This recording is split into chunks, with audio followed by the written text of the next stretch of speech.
If demonetization was a bad policy, badly implemented, GST was a good idea, badly designed and shabbily implemented.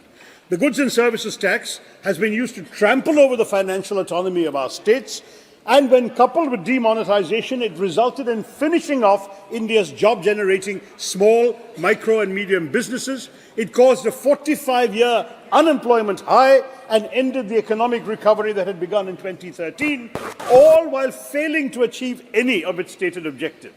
Ordinary Indians have suffered, sir. Even the GST tax slabs on basic commodities like toothpaste, 5%, footwear, 18%, shirt and pants, 5%, rice and wheat, 5%. Instead of flushing out black money, it simply resulted in concentrating wealth in the hands of the government at the expense of the Aam Aadmi. So any talk of a robust economy and of GDP growth cannot be abstract or theoretical, but must be rooted and centered in the welfare of the people of India, who are the principal stakeholders of our economic progress. The question is, who are the people the government is serving? The finance minister mentioned 4 quote-unquote castes that the government supposedly looks after, namely the Garib, poor, Mahilayen, women, Yuva, youth, and Annadata, farmers. She said that their needs and aspirations and welfare are the government's highest priority. However, all 4 groups are some of the worst performing groups in the most categories you can find for social and economic policy performance. Let's begin with the Yuva. There is a tragic irony in the government's claims of success when desperate young people are queuing up to risk their lives in Israel in the middle of a war because they have no decent work in India.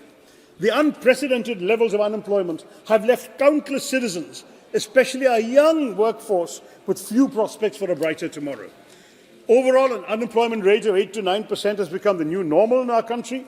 Unemployment reached a 45-year high in 2017, currently stands at 7.3% according to CMIE data, but has crossed 8% just a few months ago.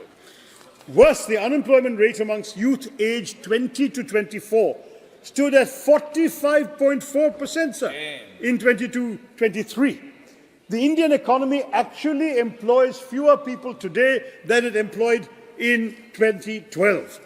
The data we have actually for the government is only 2018 and 2012, but that's where we have it. We employ fewer people. Agriculture and manufacturing jobs have gone down. Financially precarious construction work and low-end service roles are the only ones where they've seen any sort of employment. No wonder people are so prepared to risk their life and limb for a job in Israel, risking dying to make a living, sir. That's what our young people have been reduced to. Periodic labour force survey data shows that regular salaried employment has stagnated for 5 years. Talk of self-employment, which the government does, is a cop-out, because most of the self-employment is unpaid family labour, which is disguised unemployment. Experts reckon that the growing army of self-employed in any case constitutes very low-quality employment, and unpaid workers have increased from 40 million in 2017 to 95 million last year.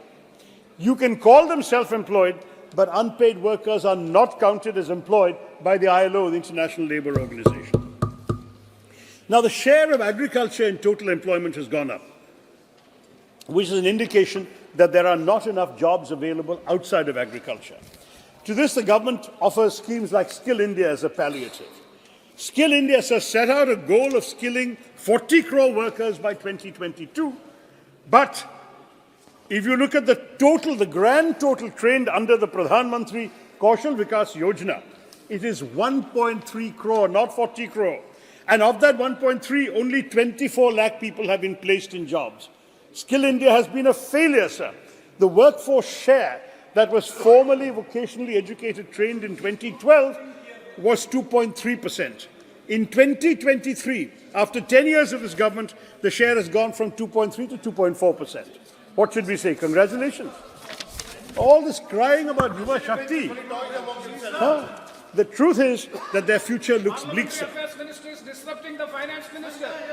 Sir, here is one landed member speaking, please. Have the courtesy. The Finance Minister doesn't wish to hear any uncomfortable truth, sir. This is an insult to a speaker. This is pre-planned, sir. This is pre-planned. It is. The young people of our country are facing a double whammy.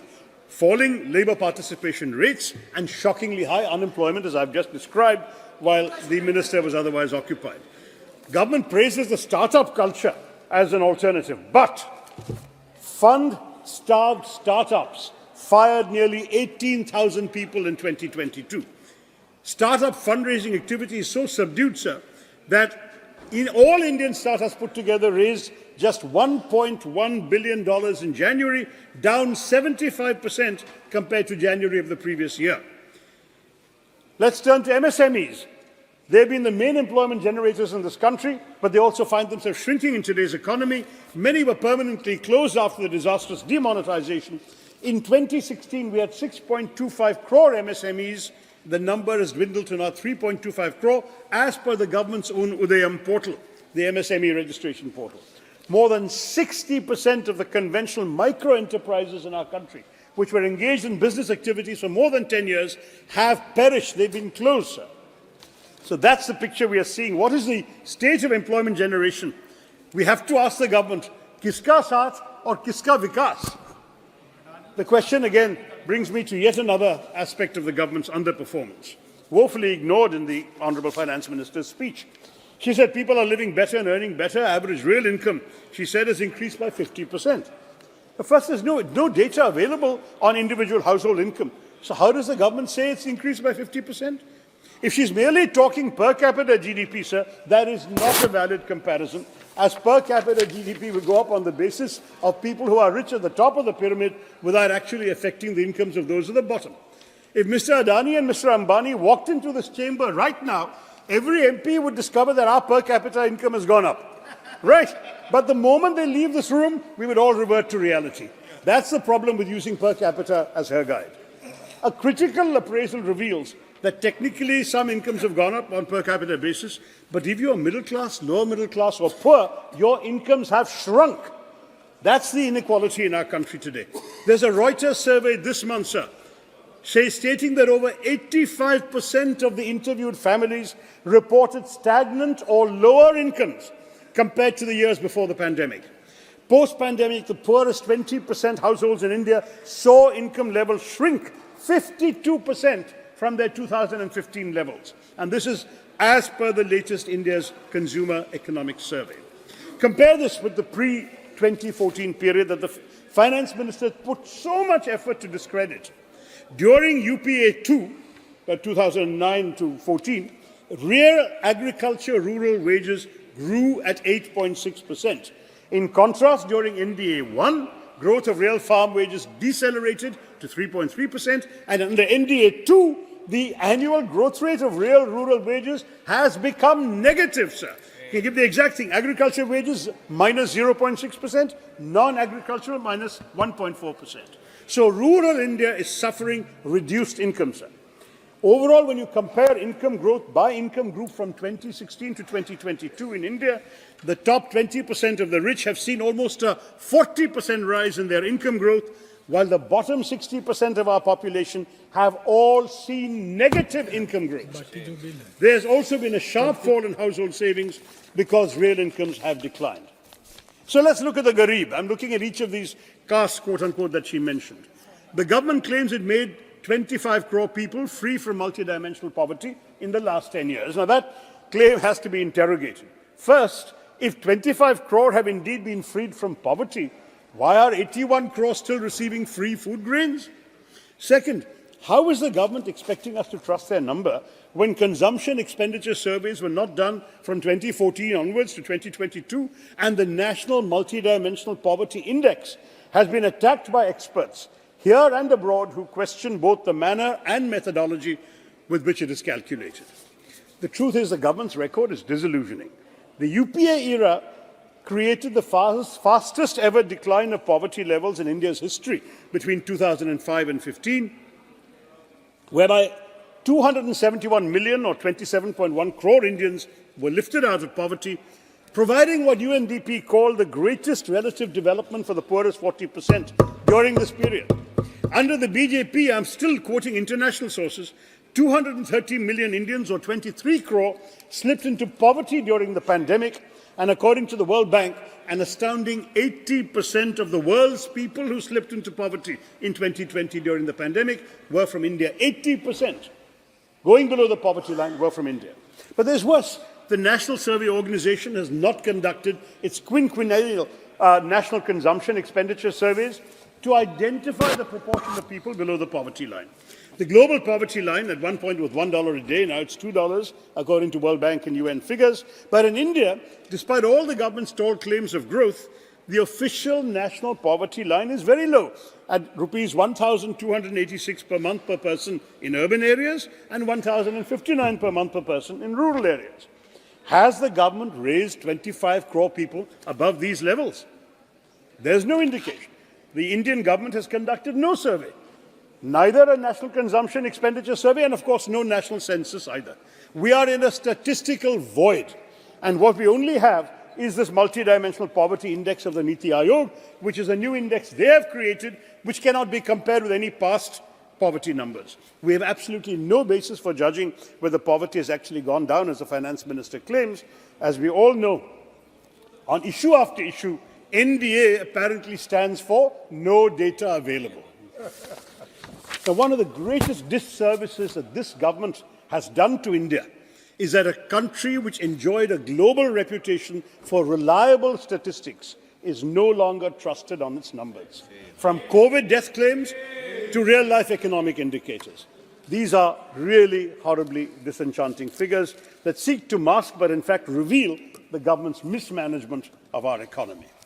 The finance minister calls inflation moderate, but the fact is he's not acknowledging that the Indian middle class and poor have been left defenseless in the face of rising inflation. Retail inflation measured by the CPI rose to a 15-month high of 7.44% in July 2023. But a recent survey by the data analytics firm Kantar found that 57% of Indians are worried about rising inflation. Look at wholesale market prices from December 2023, just a month ago, 19.6% higher when compared with the same month the previous year. Paddy became costlier by 10.5%, milk by 7%, vegetables by 26.3% year on year. And this is linked to growing nutritional concerns.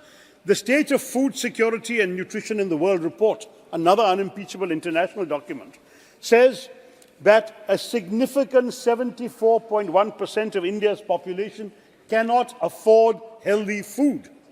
This translates to over 100 crore people in India facing a crisis of inadequate nutrition, and it's a distressing number that is substantiated by our dropping to the 111th rank out of 125 countries in the 2023 Global Hunger Index.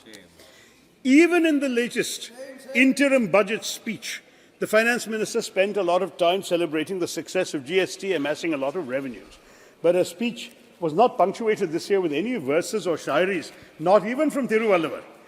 So I prompted a poet friend of mine to put the plight of the suffering it caused the Aam Aadmi into verse. And I'd like to share it with her to italicize the really sad state of the Indian economy from the point of view of a common man like this Kavi. कर्ज के बोझ से आम आदमी तर-तर हो गया, महंगा हो गया खाना पीना, महंगा घर हो गया. मंत्री जी के बजट की खामी हम बतलाते हैं. सिर से करके शुरू, चलो पैरों तक जाते हैं. कुछ चुनिंदा यारों के बड़े बंगले हो गए, बालों से पैरों तक आते हम कंगले हो गए. माना आप डाई नहीं करते, पर कहीं तो करते हैं. इतनी महंगी हो गई डाई कि लगाने से डरते हैं. चश्मे के दामों को सुन, आंखें रो गई. कम लगाओ टूथपेस्ट, पेस्ट भी महंगी हो गई. बाल कटाने से भी हम अब कटने लग गए. बिना क्रीम के हाथ पैर भी फटने लग गए. फट गई कमीज की कॉलर, पर नहीं तो नहीं ले नहीं सकते. जीएसटी इतना ज्यादा है हम दे नहीं सकते. पूछ रहा था कोई, हम वजन कैसे घटाते हैं? जब से सब्जियों के दाम बढ़े हम कम से खाते हैं. दिखा के लॉलीपॉप वो भरमा कर चले गए. इस बार भी वो अपने ही गुण गाकर चले गए. कैसे सोच लिया कि जनता फिर से माफ करेगी. कैसे सोच लिया कि जनता फिर से माफ करेगी. इस बार चुनावों में जनता जड़ से साफ करेगी.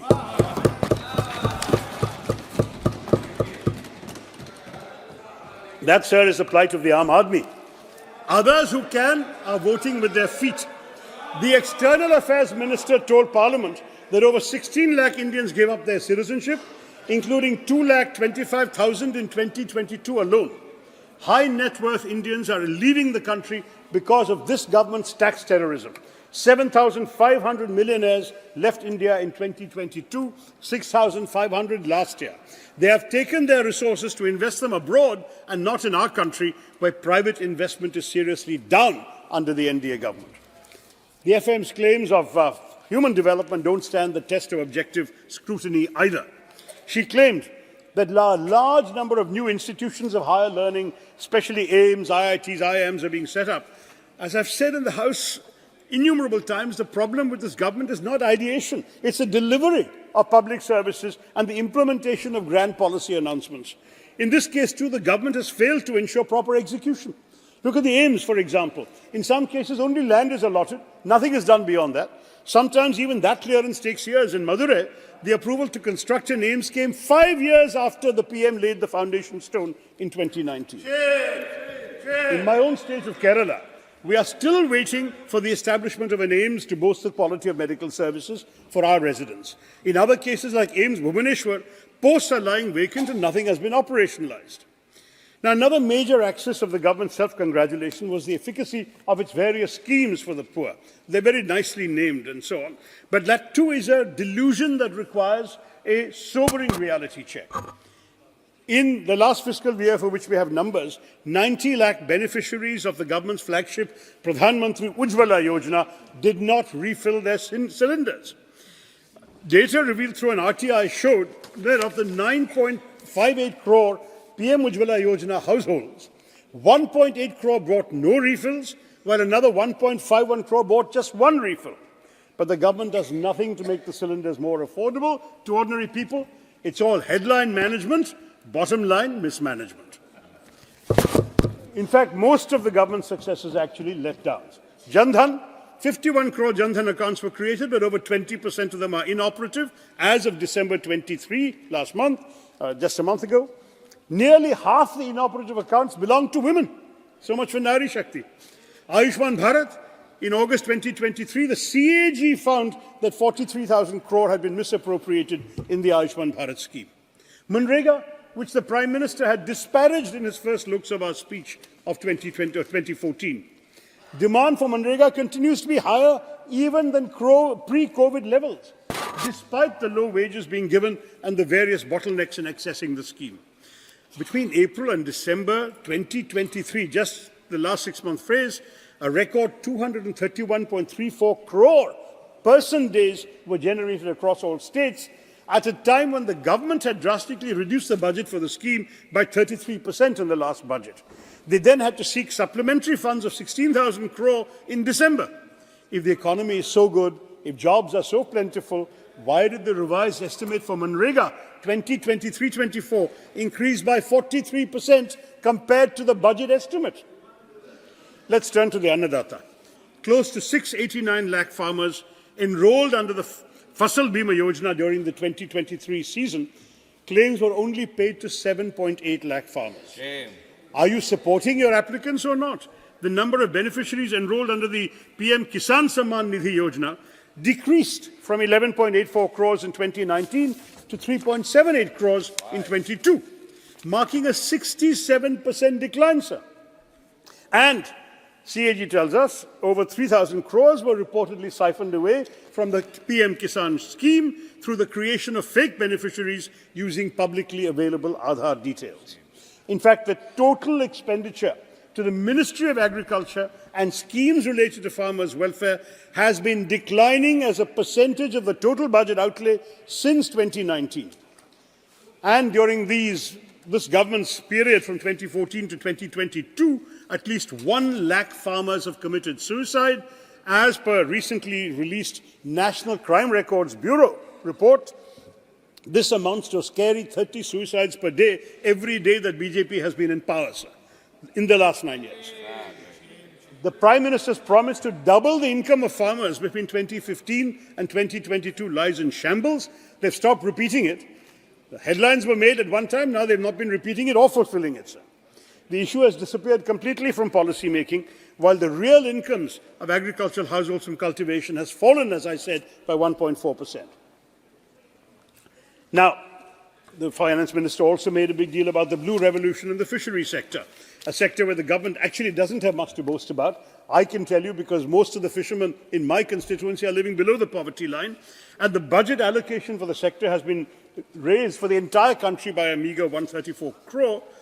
The government claims to have doubled pisciculture and aquaculture. Absolutely no evidence of this. And the PM himself talked about creating a Ministry of Fisheries, but they've only created a Department of Fisheries, which is part of a larger ministry. I've never heard of a government that actually breaks its own promise and then claims credit for it. They have promised a ministry for 2 successive elections. They have never given a full ministry to the fisher folk and our coastal regions. The rhetoric surrounding Nari Shakti for the Mahila also requires additional debunking to what I've already said earlier. While we in the opposition welcome the women's reservation law, we are deeply sceptical about the vague timeline of the government, but equally representation is not enough in isolation. We know that grand announcements alone don't help women. We need policies that will help them get the resources they need. Consider, for example, the Integrated Child Development Services.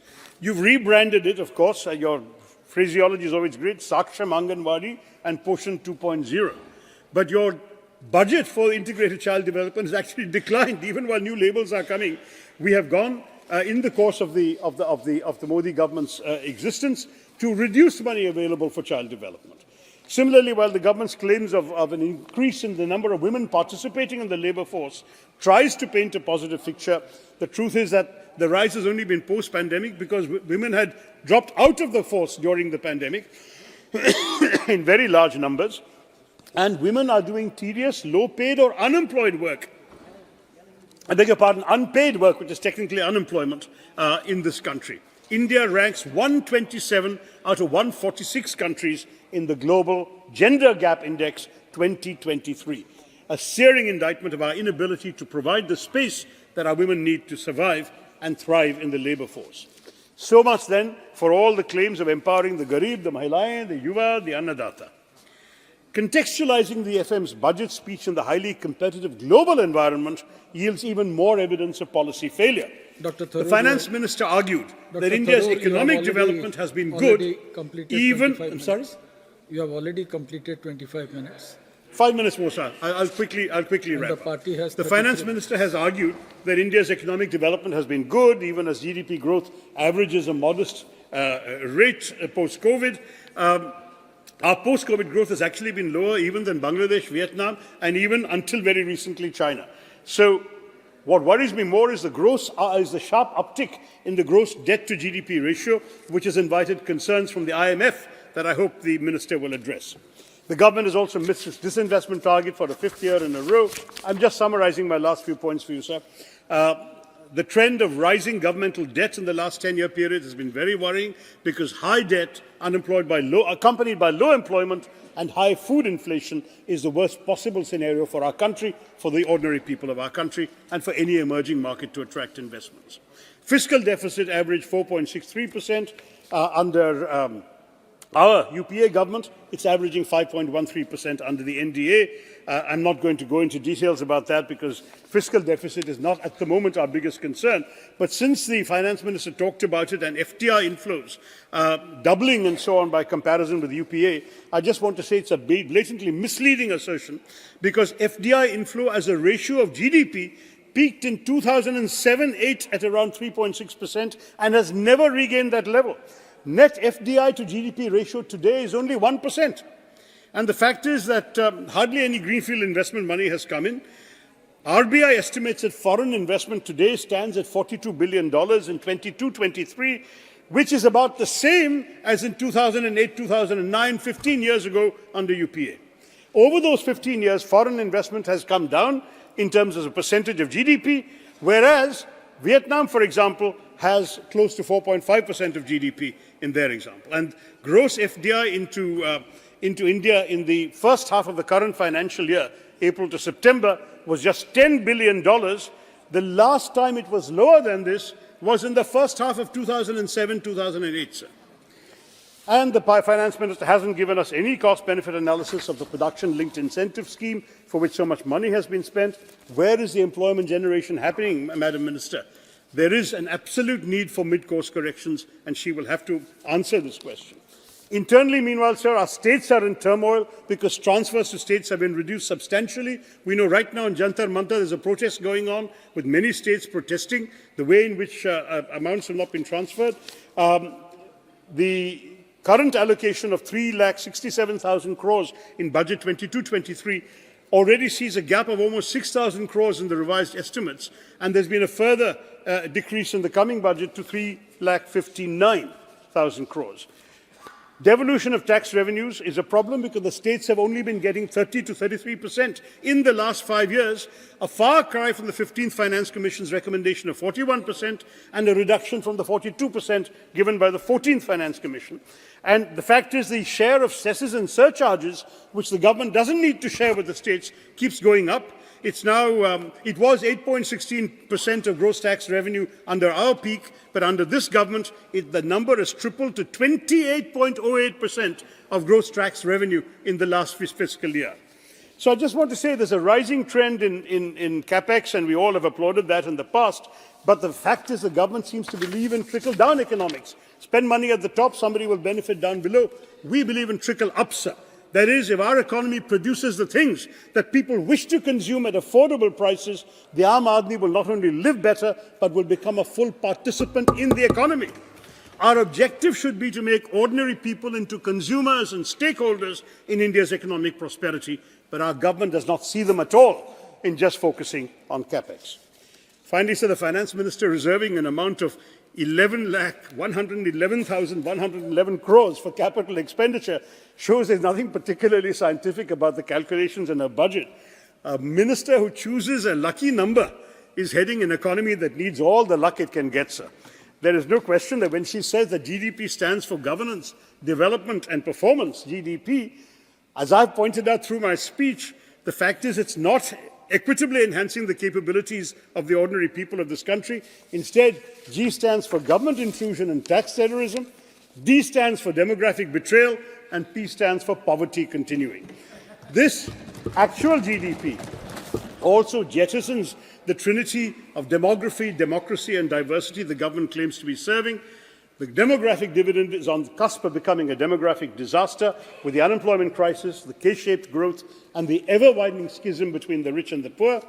Democracy is suffering through this government's arrogant contempt for institutions, a government that suspended 146 MPs rather than be held accountable for a security breach, that bulldozes laws as per its own whims and fancies with no regard for parliamentary procedure, that requires a no-confidence motion to be moved before its leaders are willing to speak on vital issues, including Manipur, should ideally refrain from claiming to be the messiah of democracy, let alone its mother. And when it comes to diversity, we know the record hasn't been great either, with increasing attacks on religious minorities, the ruthless dispensing of bulldozer justice, mob lynching, communal violence, and worse, combined with the disregard for states and their operations through a skewed and centralizing cooperative federalism, under which the states are meant to cooperate, but the centre operates as it pleases. The government has failed gravely on all the counts where it pats its own back. Thank you. Therefore, sir, I'm concluding, this House must realize the game of smoke and mirrors that the government is playing with the interim budget, with nearly no redressal of the real crises plaguing our economy and affecting the Aam Aadmi. It is high time that this election gives others an opportunity to show up their shallow rhetoric for what it is, which is all talk and no action. Thank you.